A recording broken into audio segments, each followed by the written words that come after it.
नमस्कार, आप देख रहे हैं अमर उजाला पंजाब हरियाणा। मैं हूं आपके साथ चंद्र प्रकाश नीरज। हरियाणा में मतदान समाप्त हो चुके हैं। अब जानेंगे कि हरियाणा में क्या स्थिति बन रही है, कौन किस सीट पर कितना कड़ा मुकाबला है, कौन आगे है कौन पीछे है, उन सब के बारे में हम चर्चा करेंगे। और उस चर्चा के लिए हमारे साथ में हरियाणा की एडिटोरियल टीम मौजूद है। उनके साथ में हम आपको एक बार परिचय करा देते हैं। सबसे पहले में है आशीष आशीष सर, उसके बाद में है कुलदीप सर, फिर है हमारे साथ सोमदत्त सर, और हमारे साथ में है गौरव सर, और साथ में हरियाणा के संपादक सर हैं विजय गुप्ता जी, वो भी हमारे साथ रहेंगे। शुरुआत करेंगे सबसे पहले हम हरियाणा की बेल्टों को लेकर के। सबसे पहले जो बेल्ट की हम बात करेंगे वो होगा अपने साथ में मेवात और ब्रज की। तो मेवात और ब्रज के लिए बात करने के लिए हमारे साथ में आशीष सर हैं। आशीष सर, वोटिंग समाप्त हो गई है, अब क्या कौन आगे कौन पीछे इन दोनों बेल्टों में आपको लग रहा है? मेवात और फरीदाबाद और जो आपने ब्रज की बात की है, तो इसमें टोटल मेवात की 3 सीटें हैं, और अगर हम फरीदाबाद और ब्रज क्षेत्र की बात करें तो इसमें 9 सीटें आती हैं। तो पहले मैं आपको बताता हूँ मेवात के बारे में। मेवात में 3 सीटें हैं और तीनों सीटों पर मुस्लिम मतदाताओं की संख्या ज़्यादा है, और पिछली बार तीनों सीटों पर कांग्रेस ने अच्छे मार्जिन से जीत दर्ज की थी, और इस बार भी रुझान कांग्रेस की ओर ही देखा जा रहा है। इसके 2 फैक्टर हैं। एक तो मुस्लिम जो मतदाता हैं वो उनका झुकाव हमेशा से कांग्रेस की तरफ रहा है, और सबसे दिलचस्प बात इसमें यह है कि इन तीनों सीटों पर बीजेपी ने आज तक कोई भी सीट नहीं जीती है। तो रुझान जो है वोटरों का वो कांग्रेस की ओर दिखाई दे रहा है, और इन तीनों सीटों पर मेवात की कांग्रेस एज में है आज के समय में। और अगर हम फरीदाबाद और पलवल की बात करें तो ये दोनों जो इलाके हैं ये बीजेपी का गढ़ रहा है। पिछली बार इन दोनों डिस्ट्रिक्ट में टोटल 9 सीटें हैं। 9 में से बीजेपी के पास पिछली बार 7 सीटें आई थी, और तो अब इससे अंदाज़ा लगाया जा सकता है कि ये बीजेपी का गढ़ रहा है। और इस बार हम देखें कि कांग्रेस ने जो टिकटें बांटी हैं उनका थोड़ा इस इलाके में आके गड़बड़ा गया। इस वजह से बीजेपी को फ़ायदा होता दिखाई दे रहा है। और फरीदाबाद और पलवल में दोनों जगह मुझे लगता है कि बीजेपी आगे रहेगी। सर, ये जो आपने जो समीकरण बताया, इसमें क्या फैक्टर आपको सामने आ रहे हैं? जो ये सारा कुछ आपने बताया कि कहीं किसानों का हो या रोजगार का हो, जितने भी पार्टी ने जो मुद्दा उठाया, इसमें क्या फैक्टर जो सबसे प्रभावी रहे हैं? अगर मैं बेल्ट वाइज देखूं जो फरीदाबाद और पलवल में, तो यहाँ पर तो किसानों का इतना मुद्दा नहीं रहा है। यहाँ पर क्या है कि ज़्यादातर जो आबादी है वो प्रवासी मतदाताओं की है, और गुज्जर बहुल इलाका है यहाँ पर। तो यहाँ ये मुद्दे तो नहीं रहे हैं। और एक मुद्दा जो मुझे लगा है वहाँ पर जो विकास का, लेकिन कांग्रेस के जो कैंडिडेट थे वो कमज़ोर थे। कांग्रेस की तरफ से वहाँ पर प्रचार भी थोड़ा कमज़ोर हुआ है, तो वो मुद्दे उस तरह से उठ नहीं पाए। तो इस वजह से मुझे लगता है कि वहाँ पर फैक्टर जो बाकी हरियाणा में आप देखेंगे तो किसान आंदोलन, बेरोजगारी, अग्निवीर के मुद्दे हावी रहे हैं, लेकिन इस इलाके में ये मुद्दे दिखते नहीं हैं। तो और मुद्दे अगर ये हैं नहीं तो इसकी वजह से बीजेपी को एच भी दिखाई दे रहा है। हालांकि कांग्रेस के 2-3 उम्मीदवार, जैसे कांग्रेस के अध्यक्ष उदय भान जी, और पलवल से सीनियर कांग्रेस लीडर हैं कर्ण सिंह दलाल, इन दोनों का कर्ण सिंह दलाल जो है वो उनका लग रहा है कि वो अच्छी फाइट दे रहे हैं, क्योंकि वो 5-6 बार विधायक रह चुके हैं और उनका इलाके में अच्छा दबदबा है। तो उम्मीद है कि वो सीट निकाल सकते हैं। ऐसा उदय भान जी के बारे में भी कहा जा रहा है कि वो सीट निकाल सकते हैं। तो कुल मिला के जो 12 सीटें हैं, तो 12 सीटों में 3 आप मेवात की मान के चले वो कांग्रेस की ओर जा रही हैं, और जब फरीदाबाद और पलवल की बात करें तो यहाँ से 2-3 जो सीटें हैं वो कांग्रेस अपने पास रखेगी, और बाकी जो सीटें हैं वो बीजेपी के पास जाने के चांस दिख रहे हैं आज की स्थिति में। मतलब कि जितनी भी सीटों के बारे में बताया उसमें नेक टू नेक फाइट हम कह सकते हैं कि हो रही है। नेक टू नेक तो नहीं कह सकते, बस ये कह सकते हैं बीजेपी का फरीदाबाद और ब्रज क्षेत्र में दबदबा है, वो यहाँ से सीट निकालेगी अच्छी खासी। अब हम अगले बेल्ट की ओर बढ़ते हैं। उस पर बात करने के लिए हमारे साथ में सोमदत्त सर हैं। सोमदत्त सर के साथ में हम जानेंगे बांगड़ और बागड़ और देशवाल बेल्ट पे क्या स्थिति बन रही है। सर, सबसे पहले देशवाल की बात कर लेते हैं। देशवाल जो बेल्ट है उसकी क्या स्थिति बन रही है और क्या समीकरण पूरा इस बार का रहा है? वोटिंग परसेंटेज, आप मतदान खत्म हो चुका है, पहले की स्थिति और अब की स्थिति में क्या लग रहा है, कौन आगे है? देश वाली जो बेल्ट है बेसिकली जाट लैंड जिसको हम बोलते हैं, मतलब जहाँ इन सीटों पे जाट बाहुल समाज ज़्यादा है। और इसको जो पूर्व सीएम है प्रदेश के भूपेंद्र सिंह हुड्डा का गढ़ कहा जाता है। पिछले समीकरणों की बात करें तो कुल 14 सीटें हम इसमें मानते हैं देश वाली बेल्ट में। तो इसमें से 11 सीटें कांग्रेस के पास हैं और 6 सीटें जो है वो भाजपा के पास है। तो इसमें सोनीपत, झज्जर और रोहतक ज़िला हम इसको मानते हैं। तो ये तीनों ज़िले भूपेंद्र सिंह हुड्डा के गढ़ हैं। अगर हम मुकाबले की बात करें इस चुनाव में, जैसे मतदान खत्म हुआ है, तो क्योंकि भूपेंद्र सिंह हुड्डा का हल्के में प्रभाव है, 10 साल वो सीएम रहे हैं, तो मुझे ये लगता है अभी जो 4 से 5 सीटें हैं उन पे कांग्रेस के प्रत्याशी भारी पड़ रहे हैं। और कुछ सीटें ऐसी हैं, 5 सीटें हैं जहाँ पे भाजपा कांग्रेस को कड़ी टक्कर दे रही है। अगर हम भूपेंद्र सिंह हुड्डा को देखें, किलोई में वो बहुत मजबूत दिख रहे हैं उसमें। इसी प्रकार झज्जर में गीता भुक्कल, कलानौर में शकुंतला खटक हैं, रोहतक शहर से बी बत्रा हैं। तो ये इनकी मतलब अच्छा चुनाव इनका दिख रहा है और ये बढ़त लेते दिख रहे हैं।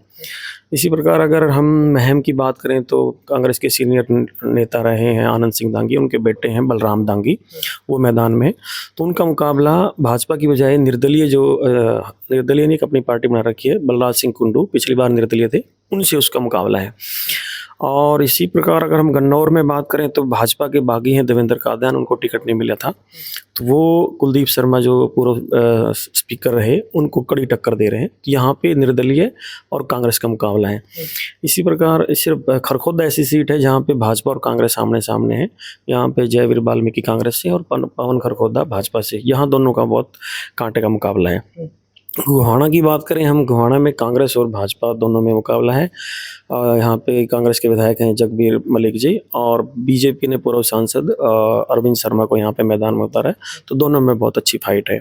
इसी प्रकार बड़ौदा में हम बात करें तो बड़ौदा में कांग्रेस के विधायक हैं इंदुराज नरवाल, लेकिन उनकी मुश्किलें अब की बार जो कांग्रेस के ही बागी हैं कपूर सिंह नरवाल वो बढ़ा रहे हैं। यहाँ भी बीजेपी का मुकाबला नहीं है, मतलब दो, एक कांग्रेस के बागी में और कांग्रेस के विधायक में ही मुकाबला है। तो देश वाली बेल्ट में मैं कह सकता हूँ, मुझे लगता है जो पहले की तरह रहा है, तो जो परंपरागत वोट है हुड्डा का वो उनके साथ जाएगा। ज़्यादातर सीटों पे यहाँ पे कांग्रेस को बढ़त है और कुछ निर्दलीय यहाँ चौंकाने वाले परिणाम दे सकते हैं। बांगड़ और बागड़ के बारे में बाद में बात करेंगे, उससे पहले हम एक बार बात कर लेते हैं गौरव सर से जीटी बेल्ट को लेकर के। तो हम उनके पास चलते हैं और जीटी बेल्ट की स्थिति को जानते हैं। गौरव सर, जीटी बेल्ट की स्थिति हमेशा से भाजपा के पक्ष में ही रही है। जो 2 चुनाव जो हमने देखे 14 और 19 के, इस बार वोटिंग समाप्त हो गई है। अब क्या देख रहे हैं कि इस बार मुकाबला कड़ा होने वाला है, या कांग्रेस के पक्ष में जाने वाला है या भाजपा के पक्ष में जाना है जीटी बेल्ट का पूरा? ये जीटी बेल्ट जैसा आपने कहा कि भाजपा का गढ़ रहा है, तो इसमें 6 जिलों की लगभग 23 विधानसभा सीटें आती हैं। और पिछली चुनाव को हम देखें तो 2019 में भाजपा ने यहाँ से 12 सीटों पर जीत हासिल की थी और उससे कांग्रेस ने 9 सीटों पर जीत हासिल की थी। इस बार कांग्रेस ने अपनी सीटों को मजबूत करने के साथ साथ भाजपा की सीटों में भी सेंध लगाने की पूरी कोशिश की है।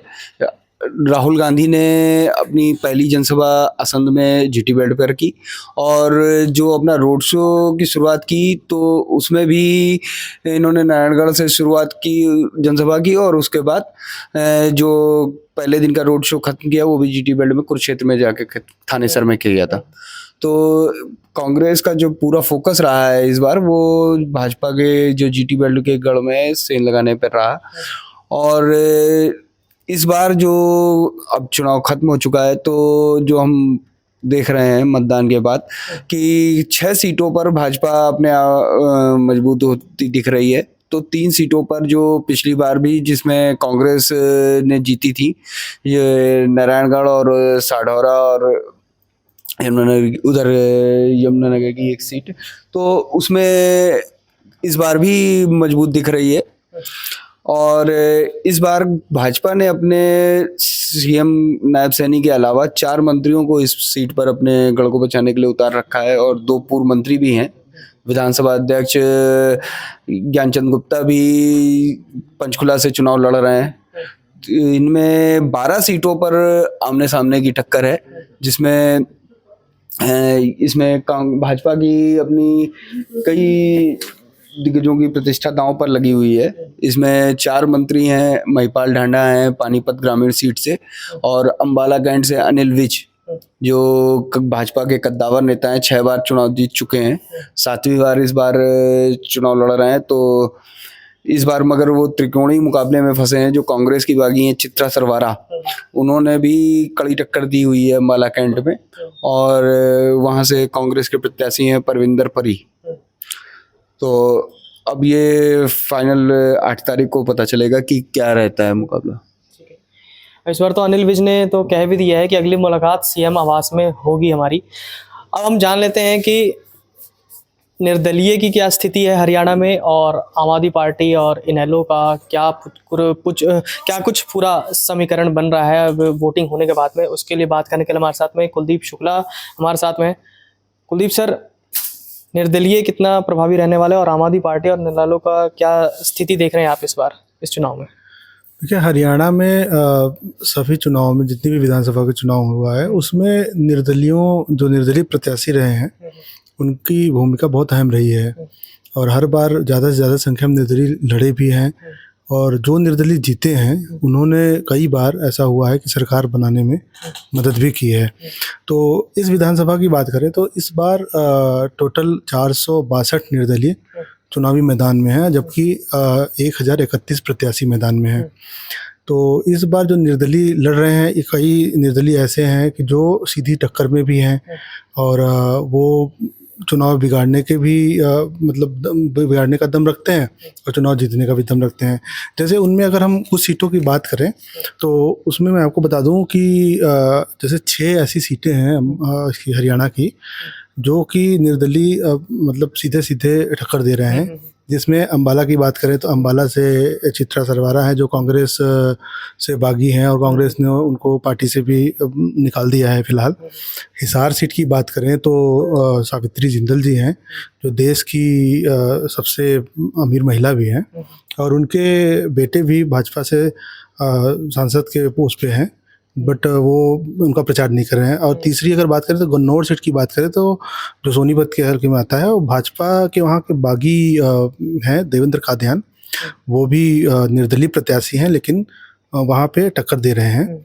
और इसी तरह भाजपा के ही बागी हैं नवीन गोयल जो गुरुग्राम सीट से निर्दलीय प्रत्याशी के तौर पे खड़े हैं, और उन्होंने भाजपा और कांग्रेस दोनों के प्रत्याशियों को जो है खड़ी टक्कर दे रहे हैं।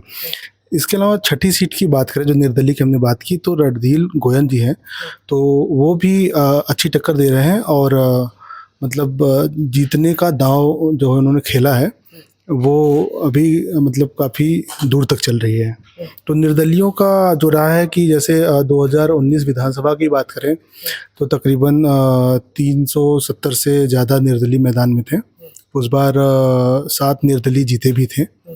तो अभी जो निर्दलीय मैदान में है तो उनका टक्कर काफ़ी चल रहा है। हालांकि चुनाव परिणाम से ही क्लियर होता है कि किसने जीत दर्ज की और कौन हार का सामना करना पड़ रहा है।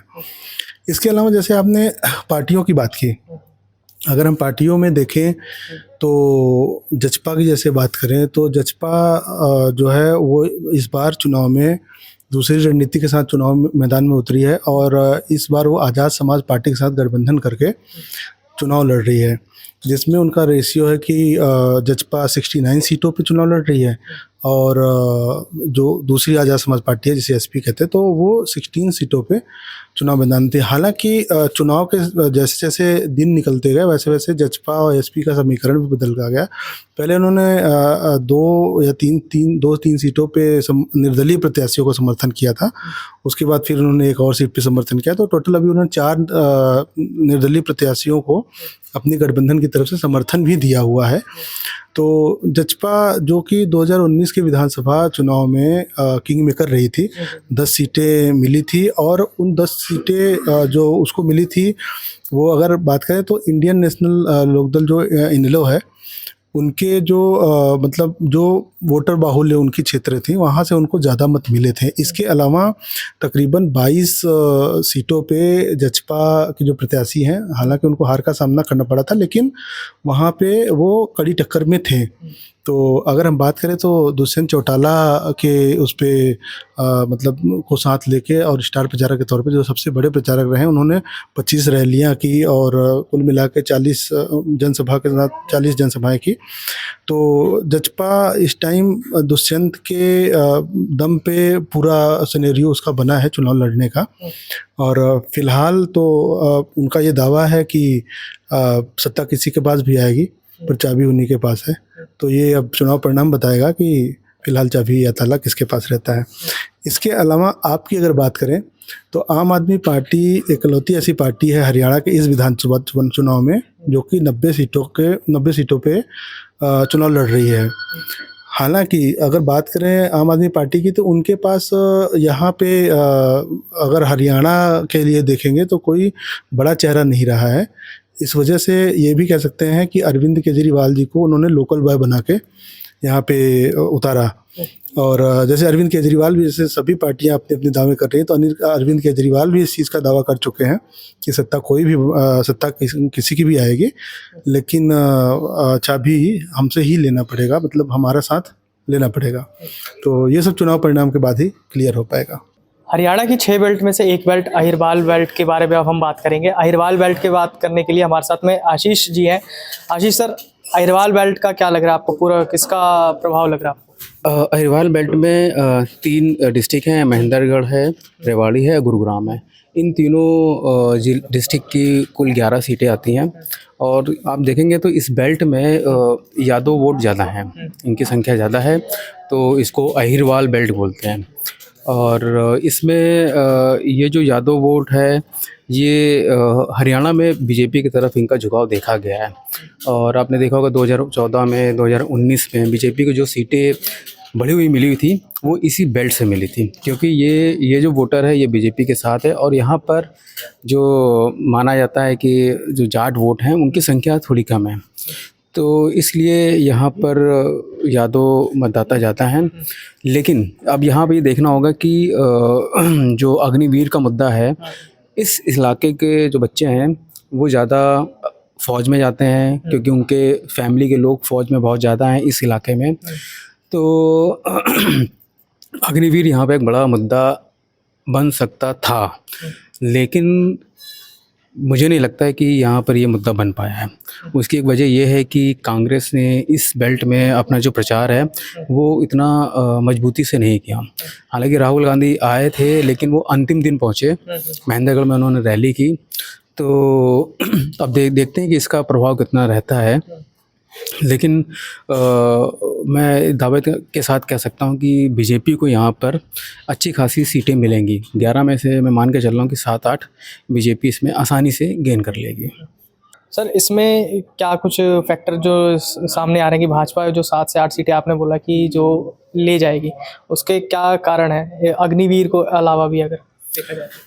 नहीं, अग्निवीर तो इसमें अगर ये मुद्दा एक्टिव होता तो अग्निवीर की वजह से सीटें घट सकती थी। तो जैसा मैंने कहा कि अग्निवीर यहाँ पर हावी नहीं हो पाया है, क्योंकि हम लोग ग्राउंड पे गए तो लोगों ने कहा ज़रूर, लेकिन वो इतना मुझे नहीं लग रहा है कि काम वो कर रहा है। और जो सबसे बड़ा फैक्टर जिसकी वजह से बीजेपी को यहाँ पर सीटें मिलती हैं, उसकी एक बड़ी वजह है केंद्रीय मंत्री राव इंद्रजीत। यहाँ पर अधिकतर सीटों में उनका प्रभाव देखा जाता है और उनके इस बार जो टिकट वितरण हुआ है उसमें बीजेपी ने उनको फ्री हैंड दिया था। उनको बोला गया था कि आपके पसंदीदा जो भी उम्मीदवार हैं, जो जिताऊ उम्मीदवार हैं, आप उनको उतारिए। तो अधिकतर सीटों में 1-2 सीटों को छोड़ दिया जाए तो अधिकतर सीटों पर उन्हीं के उम्मीदवार मैदान में थे। और सबसे बड़ी बात है कि इसी बेल्ट में एक सीट है अटेली, जहाँ पर राव साहब की बेटी भी चुनाव लड़ रही हैं और उनका चुनाव अच्छा चल रहा है। मुझे पूरी उम्मीद लगती है कि वो चुनाव निकाल लेंगी अगर कहीं कुछ इधर से उधर नहीं हुआ। और राव इंद्रजीत ने इसमें पूरी मेहनत की है। और जो मुझे इसकी जो सीट जो मुझे लगता है कि वो मुझे बड़ा उसमें टक्कर देखने को मिल रही है। सीट का नाम है नांगल चौधरी। इसमें बीजेपी सरकार के जो मंत्री हैं अभय सिंह यादव वो मैदान में हैं और वो माना जाता है, इलाके के लोग कहते हैं और हमने देखा भी है कि वहाँ के लोगों ने बताया भी है कि इस इलाके में अभय सिंह यादव ने काफ़ी काम कराया हुआ है। लेकिन आज की स्थिति में तो उनको बहुत कड़ी टक्कर मिल रही है। कांग्रेस की प्रत्याशी मंजू चौधरी उनको बहुत ज़्यादा कड़ी टक्कर दे रही हैं। तो मुझे लगता है कि उनकी सीट फंसी हुई है यहाँ पर।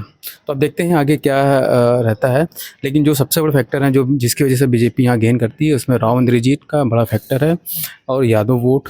और एक और जो मैं कहना चाहता हूँ कि इस सीट में यहाँ पर हमेशा पानी की कमी रही है, क्योंकि साउथ हरियाणा का जो क्षेत्र है यहाँ पर कई साल बीत गए पानी नहीं पहुँचा है। लेकिन बीजेपी सरकार ने यहाँ पर पानी पहुँचाने की पूरी कोशिश की है और कई गांवों में भी पानी पहुँचा है, जिसको बीजेपी भी मानती है कि, और वहाँ इलाके के लोग भी मानते हैं कि 30 सालों के बाद पानी पहुँचा है।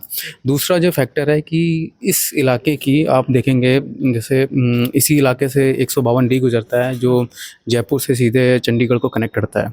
बहुत अच्छा हाईवे है। पहले लोगों को भिवानी से आने पर चंडीगढ़ आने में करीब 8 से 9 घंटे लग जाते थे, अब 3 घंटे लगते हैं। तो ये काम हुए हैं जिसकी वजह से लोगों का झुकाव बीजेपी की ओर रहता है। तो यही फैक्टर काम करते हैं यहाँ पर। तो हमने जान लिया कि अहिरवाल बेल्ट में क्या कुछ नतीजे देखने को मिलेंगे। 7 से 8 सीटों पर भाजपा को सीटें जो है मिलती हुई दिख रही हैं। अब अगले कुछ बेल्ट के बारे में भी जान लेते हैं। अभी आपने इनेलो और जो निर्दलीय पार्टी है उनके बारे में जाना, आम आदमी पार्टी के स्थिति के बारे में जाना। अब जो 2 बेल्ट रह गई है बांगड़ और बागड़ के बारे में भी जान लेते हैं। उसके साथ बताने के लिए हमारे साथ में सोमदत्त सर है। सोमदत्त सर, बांगड़ और बागड़ इस बार क्या रहने वाला है इसका पूरा? चंद्रप्रकाश जी, जो हम जिसको बोलते हैं बागड़ी बेल्ट बोलते हैं, जो राजस्थान को टच करती है, और जो बांगर बेल्ट है वो हरियाणा का गढ़ है, मतलब बीच का एरिया है। तो अगर मैं सबसे पहले अगर बागड़ी बेल्ट की बात करूं तो ये राजनीतिक रूप से हरियाणा की सबसे मजबूत बेल्ट है। चौधरी बंसीलाल जी यहीं से सीएम रहे, चौधरी भजनलाल जी यहाँ से रहे, और चौधरी देवीलाल जी रहे, और ओम प्रकाश चौटाला जी। इनके अलावा दो सीएम और रहे हैं यहाँ पे। तो ये राजनीतिक रूप से बहुत मजबूत क्षेत्र है। तो इस बार भी यहाँ पे ये कुल 16 सीटें हम मानते हैं इसमें, जो बागड़ी जो राजस्थान को टच करती हुई हैं। तो यहाँ पे अभी तक जो सिनेरियो जो दिख रहा है, ये पिछले 10 साल से यहाँ पे भाजपा मजबूत है, और उससे पहले ये इनेलो का गढ़ रहा है बहुत पुराना। तो कांग्रेस के लिए यहाँ इस बार कांग्रेस आगे देखने को मिल सकती है? इस बार यहाँ पे समीकरण बदले हुए हैं। किसान आंदोलन का यहाँ पे अच्छा खासा असर है। तो कुछ मतलब 4 से 5 सीटें अगर आज की बात करें तो हमें यहाँ पे कांग्रेस आगे इसलिए आगे लग रही है। हिसार की अगर मैं बात करूं तो हिसार में 7 सीटें पड़ती हैं हिसार जिले में। तो यहाँ 3 से 4 सीटें ऐसी हैं जहाँ पे कांग्रेस के प्रत्याशी दूसरे प्रत्याशियों पर भारी पड़ रहे हैं। अगर भाजपा की बात करें तो जैसे कुलदीप बिश्नोई के बेटे हैं भव्य बिश्नोई आदमपुर से, मुझे लगता है कि वो अपनी सीट निकाल लेंगे, क्योंकि चौधरी भजनलाल की तीसरी पीढ़ी है और बिश्नोई समाज का वहाँ पे अच्छा खासा प्रभाव है। भाजपा के लिए हिसार सिटी की बात करें तो यहाँ पे जो भाजपा की बागी हैं सावित्री जिंदल, तो वो बड़ा चेहरा है, बड़ा नाम है। भाजपा ने उनको टिकट नहीं दी, कमल गुप्ता जी वहाँ मैदान में, लेकिन मुझे लगता है यहाँ निर्दलीय वो काफ़ी औरों से मजबूत है। हालांकि कांग्रेस के जो रामनिवास राणा जी हैं वो उनको टक्कर देते हुए नजर आ रहे हैं। इसी प्रकार जो हॉट सीट की बात करेंगे इनमें हम तो डबवाली सबसे बड़ी हॉट सीट है। यहाँ पे एक ही परिवार के 3 लोग आमने सामने हैं। जेजेपी से दिग्विजय चौटाला जी हैं, इनेलो बसपा से आदित्य चौटाला जी हैं, और अमित शाह जो है कांग्रेस के पहले से ही विधायक है। तो यहाँ काफ़ी मुकाबला त्रिकोणीय कह सकते हैं, दिलचस्प है। अभी हम ये नहीं बता सकते माहौल किसकी तरफ है, मतलब यहाँ सब वोट बटा हुआ है। इसके अलावा अगर हम बात करें सिरसा की, सिरसा शहर में यहाँ भी बहुत दिलचस्प मुकाबला है। भाजपा ने अपना प्रत्याशी वापस ले लिया था, मतलब नामांकन वापस ले लिया था। तो भाजपा जो है हलोपा का समर्थन करती है और पूर्व गृह मंत्री रहे गोपाल कांडा, तो उनकी सीट अब की बार फंसी हुई है। यहाँ कांग्रेस के गोकुल सेतिया उनको जबरदस्त टक्कर दे रहे हैं। इसके अलावा बड़ी सीट है एलनाबाद में इनेलो के विधायक अभय सिंह चौटाला हैं, लेकिन उनको अब की बार कांग्रेस के जो प्रत्याशी हैं भरत सिंह बेनीवाल, पूर्व विधायक भी रहे हैं, बहुत ज़बरदस्त टक्कर दे रहे हैं। तो यहाँ भी कोई भी थोड़े बहुत मार्जिन से हार जीत सकता है। रानिया से उम्मीदवार हैं पूर्व मंत्री हैं रणजीत चौटाला, उनके मुकाबले अभय सिंह चौटाला के बेटे हैं अर्जुन चौटाला, इनेलो बसपा से। और मामले को त्रिकोणीय कर रहे हैं कांग्रेस के सौरभ मित्तर, वो पत्रकार रहे हैं। तो यहाँ भी मतलब किसी का एक तरफा माहौल नहीं है, वोट बटा हुआ है काफ़ी। तो ये तो है बागड़ी बेल्ट की स्थिति। इसमें कुछ सीटें और रह गई हैं, लेकिन जो हॉट सीट्स थी वो ये थी। इसके अलावा मामला वो कांग्रेस और भाजपा में ही आमने सामने, कुछ सीटों पे इनेलो मामले को त्रिकोणीय करने की कोशिश में है। एक सर ये जो तोशाम वाली सीट है उस पे श्रुति और जो अनिरुद्ध वाला है वो तो सबसे देखने वाला है वहाँ। वो बंसीलाल का परिवार रह गया था। तो अब की बार यहाँ का समीकरण अलग है। तोशाम में पहली बार श्रुति चौधरी बीजेपी की टिकट से हैं और कांग्रेस ने बंसीलाल के बेटे रणबीर महिंद्रा के बेटे अनिरुद्ध चौधरी को मुकाबला है। तो भाई बहन में बहुत कांटे की टक्कर है। तो इसमें अभी कहना कौन जीतेगा कौन नहीं, लेकिन ये तय है जो भी जीत जाएगा इस बार। तो बंसीलाल जी की विरासत की जो जंग है, वो जो जीतेगा वो उसको पगड़ी, लोग उसको मान लेंगे बंसीलाल जी की विरासत वही संभालेगा। इसी प्रकार यहाँ पे मंत्री हैं जेपी दलाल लोहारू से, तो उनका चुनाव भी फंसा हुआ है। राजवीर फर्टिया हैं कांग्रेस के, वो उनको बहुत ज़बरदस्त टक्कर दे रहे हैं। तो दो के बीच ही मुकाबला है। अब हम आ जाते हैं बांगर बेल्ट में। बांगर बेल्ट में आती हैं 14 सीटें। तो बांगर बेल्ट का अगर हम गढ़ माने तो वो सबसे बड़ा गढ़ है उचाना। उचाना में अब की बार मामला मतलब क्योंकि हॉट सीट है, इस बार मामला फंसता दिख रहा है दुष्यंत चौटाला के लिए। अब दुष्यंत चौटाला तो हाँ वो फंसे हुए हैं, क्योंकि वो अभी उनकी टक्कर, मुझे लगता है वो टक्कर में भी हैं।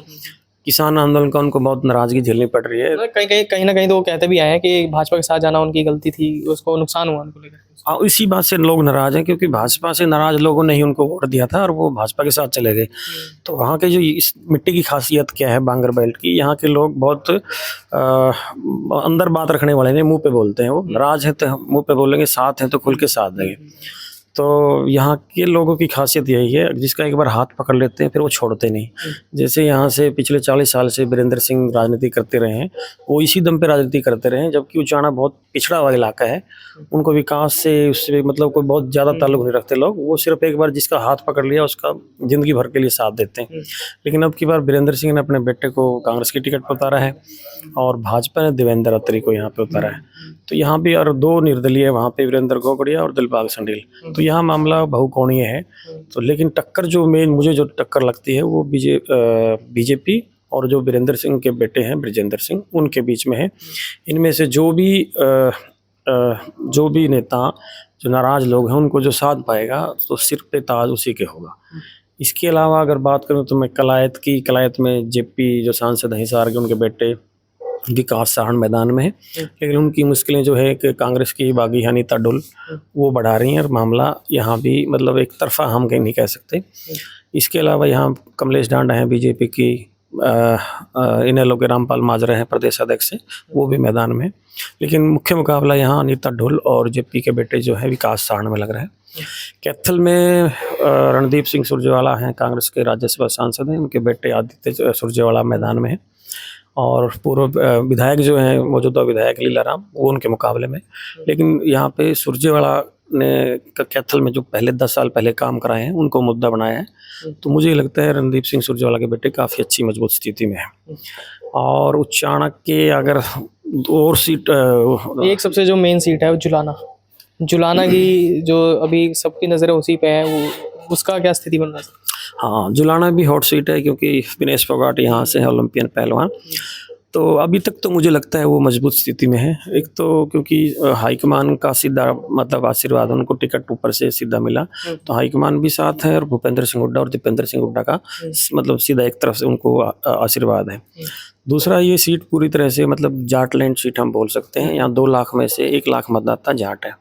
लेकिन उनके लिए मुश्किल ये है जो स्थानीय जो नेता हैं डॉक्टर सुरेंद्र लाठर, भाजपा की टिकट के दावेदार थे, लेकिन भाजपा ने उनको टिकट नहीं दिया, तो वो इनेलो में चले गए। इनेलो बसपा के उम्मीदवार हैं, तो वो उनको बड़ा डेंट पा रहे हैं। इसी प्रकार आम आदमी पार्टी ने रेसलर हैं कविता दलाल, उसको मैदान में उतारा है। तो यहाँ पे दलाल जो गोत्र है उसका और जो लाठर गोत्र है उनके अच्छे खासे गांव हैं और अच्छे खासे मतदाता हैं। तो अगर जाट वोट बैंक बटा तो विनेश फोगाट की मुश्किलें बढ़ सकती हैं। और जो भाजपा के कैप्टन योगेश बैरागी हैं, अगर गैर जाट मतदाता उनकी तरफ मुँह हुआ तो वो उनकी बात बढ़ सकती है। तो अभी मामला यहाँ पे फंसा हुआ है। एक जो सबसे इम्पोर्टेंट सीट है लाडवा की सीट, लाडवा की सीट जहाँ से सीएम नायब सैनी इस बार चुनाव लड़ रहे हैं, उनकी सीट बदल दी गई है करनाल से। तो उसके लिए बात करेंगे हम आशीष सर से। आशीष सर, इस बार सीएम सैनी की सीट बदल गई है, पहले करनाल से उपचुनाव लड़े, जीते। इस बार स्थिति हो गई कि इनको लाडवा से टिकट दे दिया गया। क्या बन रही है स्थिति वहाँ की? कौन आगे कौन पीछे? भाजपा आ रही है कि कांग्रेस आ रही है? सीएम सीट होने की वजह से लाडवा काफ़ी इम्पोर्टेंट सीट हो गई है। और सीएम साहब तो जैसा आपने बोला कि उनकी बार बार सीट बदलती रही है, तो सीएम सैनी ये भी कहते हैं कि मैं जहाँ भी गया वहाँ से चुनाव जीतता आ रहा हूँ। तो खैर ये तो उनकी बात है, लेकिन जो चुनाव है वो कई मसलों में फंसा हुआ है।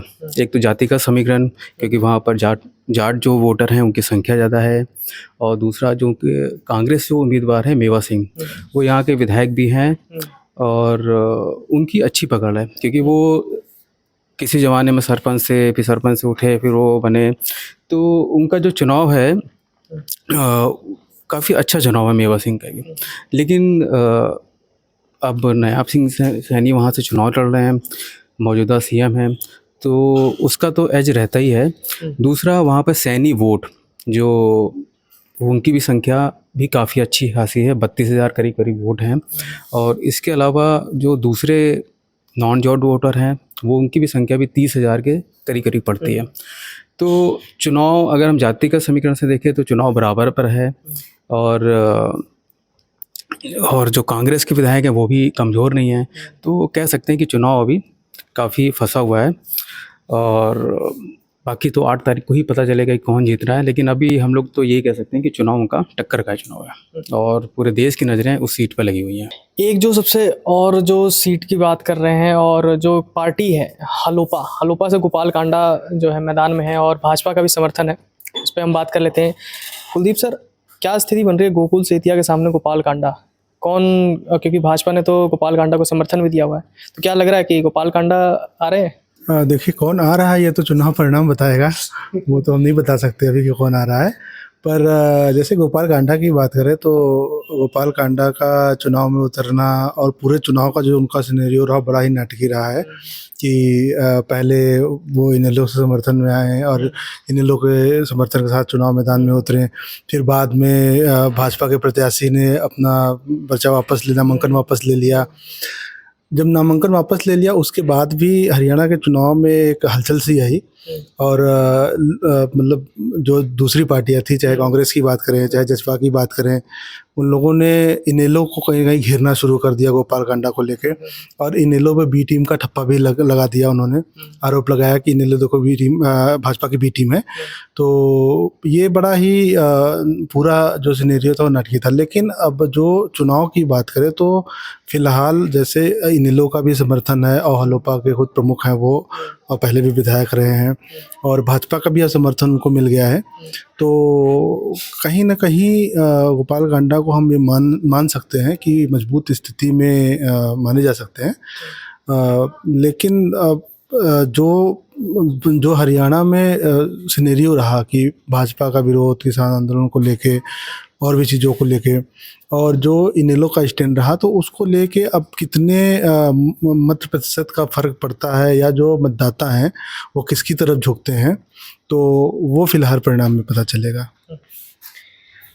हमने जीटी बेल्ट के बारे में बात कर ली, सीटों को लेकर के भी बात कर ली। अब पूरे हरियाणा की क्या स्थिति है उसके बारे में हम बात करेंगे और हम बात करने के लिए विजय सर के पास जाएंगे जो हरियाणा के संपादक हैं, तो उनसे हम जानेंगे कि क्या है पूरा स्थिति हरियाणा की। हमने सभी 6 बेल्टों को लेकर के हमने बात की। अब मतदान खत्म हो चुके और एग्जिट पोल के नतीजे भी सामने आने लगे हैं और एग्जिट पोल के नतीजों को लेकर के क्या कुछ है उसके लिए हम बात करेंगे हरियाणा के संपादक विजय गुप्ता सर से। सर, एग्जिट पोल के नतीजे भी सामने आने लगे हैं, कांग्रेस को बढ़त मिलती दिख रही है, भाजपा कहीं ना कहीं पीछे पिछड़ती दिख रही है, किस तरह से देख रहे हैं सर इसको? देखिए चंद्र प्रकाश, वोटिंग परसेंटेज का तो अभी जो है वो 5 बजे तक का जो है वो आया है, उसमें 61% के आसपास है, जो कि काफ़ी कम है, लेकिन ये 5 बजे तक का है और ये निश्चित तौर पे 6 बजे तक का जब आएगा और देर रात में अपडेट होगा तो 65-66 तक जाएगा ऐसा लगता है। लेकिन अब जैसे ही होता ये है कि वोटिंग परसेंटेज से ज़्यादा वो लोगों का रुचि और लोगों की जिज्ञासा इसमें होती है कि अब सरकार किसकी बनने जा रही है। तो एग्जिट पोल्स जैसे बता रहे हैं, 5-6 एग्जिट पोल्स मैं अभी देख रहा था, तो उसमें वो कांग्रेस की बहुत स्पष्ट बहुमत बता रहे हैं। तो ये कोई चौंकाने वाली तो नहीं है ये एग्जिट पोल्स, क्योंकि ऐसा ही अनुमान जो है वो लगाया जा रहा था। लेकिन कई बार एग्जिट पोल चौंकाने वाले नहीं होते, लेकिन नतीजे चौंकाने वाले हो जाते हैं। जैसे पिछली बार भी जैसी एक हवा बनती नज़र आ रही थी कि एग्जिट पोल्स में भी ये था कि 70 से ज़्यादा सीट्स जो है वो भाजपा को दी जा रही थी, लेकिन अंततः वो जो है जब नतीजे आए तो वो स्पष्ट बहुमत भी प्राप्त नहीं कर पाई।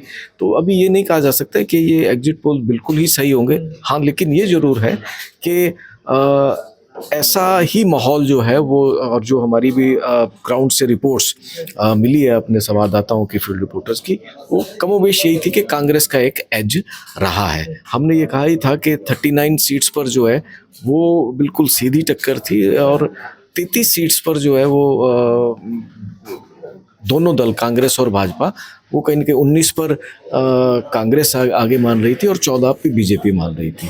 6-7 सीट्स ऐसी हैं जहाँ पर जो है वो निर्दलीय काफ़ी टक्कर दे रहे हैं और 1-2 सीट्स हो सकता है कहीं निर्दलीय भी ले जाएं, जैसा अन्य भी कुछ जो है वो एग्जिट पोल्स में आ रहा है। इनेलो को भी जो है वो एग्जिट पोल्स वो कुछ एग्जिट पोल में 2 से 5 या कुछ में 6 सीट्स भी बता रहे हैं, लेकिन 2-3 सीट्स लगता है कि वहाँ पे अच्छी टक्कर जो है इनेलो दे रही है। खासतौर पे जो सिरसा की एलनाबाद है, रानिया है, डबवाली है या और 1-2 सीट्स हैं उन पर वो है। तो कुल मिलाकर ये है कि एक तरफा वेव तो नहीं कहा जा सकता। वेव तो बंसीलाल जी के समय में थी जब 80 से ज़्यादा सीट्स जीत गए थे। ये कहीं ना कहीं 10 साल के बाद जो वोटर एक बदलाव चाहता है वही ये था और फिर भी 30 के आसपास सीट्स जो है वो बीजेपी को बताई जा रही हैं। अंतिम समय में भाजपा ने जो है वो काफ़ी गेन किया है। पहले शायद स्थिति ज़्यादा ख़राब थी ऐसा कह सकते हैं, लेकिन इन्होंने जो है वो काफ़ी माइक्रो मैनेजमेंट जिसको कहते हैं वो करने की कोशिश की है और कोशिश की है कि ये जैसे जाट वोटर्स जो है वो पोलराइज हो रहे थे, तो दलित वोटर्स जो है वो जाट वोटर्स के साथ कांग्रेस के ना जाए वहाँ पर, क्योंकि समीकरण यही बन रहा था कि दलित और जाट वोट वो दोनों कांग्रेस को जाते हैं तो उनका पल्ला भारी हो जाता है।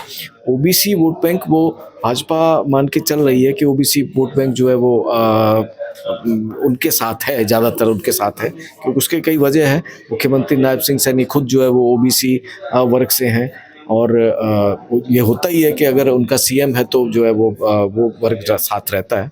तो अब ये कितना इसको मैनेज कर पाए हैं कि दलित वोट्स कितना कांग्रेस की ओर नहीं जाते हैं और कितना वो भाजपा की ओर आते हैं, इस पर डिपेंड करेगा। वो कहीं ना कहीं इन एग्जिट पोल्स में बहुत स्पष्टतः हम नहीं कह सकते कि उसको इसमें असेस उतना ज़्यादा किया होगा, जो है ना वो माइक्रो मैनेजमेंट था इनका भाजपा का। तो और 2 चीज़ें होती हैं कि जाट वोट जो है जो वो मुखर रहा है, लेकिन दलित वोट वो मुखर नहीं होता है, कभी दलित वोटर वो मुखर नहीं है। और ये जो मौन मत आता है, जो साइलेंट वोटर्स है ना, ये भी सारे जो है वो समीकरण बनाते बिगाड़ते हैं, तो उनको नहीं असेस किया जा सकता एग्जिट पोल्स में भी। और वो है कमोवेश यही स्थिति अभी बन रही है।